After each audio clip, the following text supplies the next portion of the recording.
샬롬. 저는 GCTC 45기 훈련생 진주지구 출신 정용훈 간사입니다.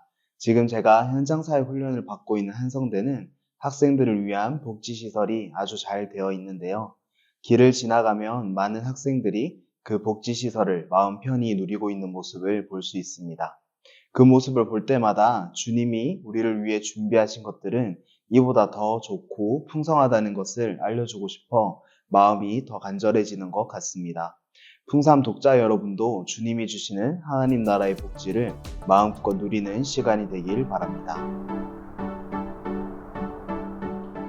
예수님은 제자들에게 누가 천국에 들어가는가에 대해 이야기하십니다. 예수님은 제자들에게 부자가 천국에 들어가는 것은 낙타가 바늘귀로 들어가는 것보다 어렵다고 이야기를 하십니다. 제자들은 이 이야기를 듣고 매우 놀랍니다. 왜냐하면 당시 유대의 지혜사상에 의하면 재물과 부는 하나님의 축복이고 가난과 빈곤은 하나님의 저주를 의미했기 때문입니다. 그래서 제자들의 생각하기에 부자가 천국에 들어가는 것이 불가능하다면 그 외의 사람들은 더더욱 어렵지 않을까 하여 걱정이 되었던 것이죠. 그러나 예수님은 말씀하신 것의 포인트는 재물이 많고 적음의 여부가 아니었습니다. 본문에서 나오는 어렵다는 단어는 디스콜로스라는 부사로 소화되기 어려운 나쁜 음식을 먹은 것처럼 힘들게 라는 뜻입니다. 즉 부자도 힘겹게나마 천국에 들어갈 수 있다는 것을 의미하죠. 즉 가난한 사람이라고 해서 천국에 가고 부자라고 해서 천국에 들어가지 못하는 것이 아니라 하나님보다 재물을 더 의지하는 자가 천국에 들어가지 못한다는 뜻이었습니다. 실제로 부자들의 경우 가진 재물이 많기에 그것에 의존하는 정도가 지나쳐 하나님을 의지하지 않을 가능성이 많다는 것이죠. 그리고 예수님은 그렇다면 누가 구원을 얻을 수 있겠는가 하는 질문에 이어서 대답을 하십니다. 사람으로는 할 수 없으나 하나님으로서는 다 하실 수 있느니라. 여기서 사람으로라는 말은 사람의 모든 노력을 이야기합니다.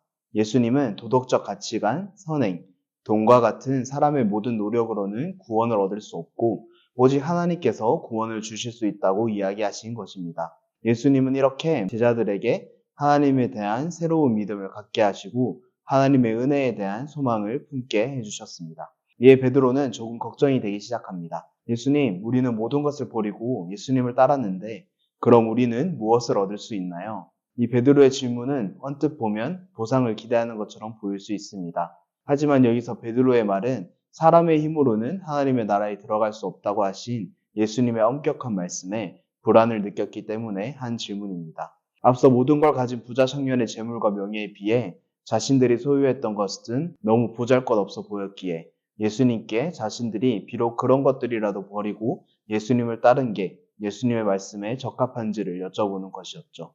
이에 예수님은 제자들에게 예수님을 위해 자신의 소유를 버린 자마다 여러 배를 받고 또 영생을 상속받을 것이라고 그들의 의심을 없애주시고 구원에 대한 확증을 해주십니다.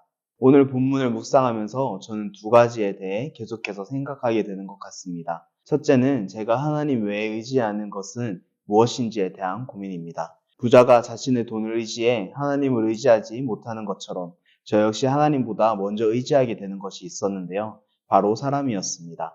하나님을 의지해야지 생각하고 기도하면서도 금세 다시 사람에게서 나의 필요와 결핍을 구하는 저의 모습이 계속해서 생각이 났습니다. 더디게 느껴지는 하나님의 계획보다 당장 눈앞의 사람에게서 위로와 평안을 구하려 하던 저의 모습이 생각나 말씀을 묵상하면서 과거의 저의 모습을 반성하게 되었습니다. 그러면서 자연스럽게 하나님께 모든 것을 맡기고 예수님을 따르려면 어떤 것들이 필요할지 생각하게 되었는데요. 먼저 저에게 주신 예수님의 은혜에 집중하고 감사하는 시간이 필요하겠다는 생각을 했습니다. 내게 없는 것이 아닌 주어진 것에 감사할 때 주님의 은혜를 더 풍성하게 누리게 되고 예수님께 제 모든 것을 맡기고 의지하는 삶을 살아갈 수 있겠더라고요. 그리고 걱정이 들 때 즉각적으로 기도하면서 다시 내 짐을 주님께 맡기는 습관이 필요할 것 같았습니다. 사랑하는 풍삼 독자 여러분, 여러분은 예수님께 모든 것을 맡기고 살아가고 계신가요? 만약 예수님께 맡기기 어려운 것이 있다면 지금 잠깐 주님께 모든 것을 맡기는 기도를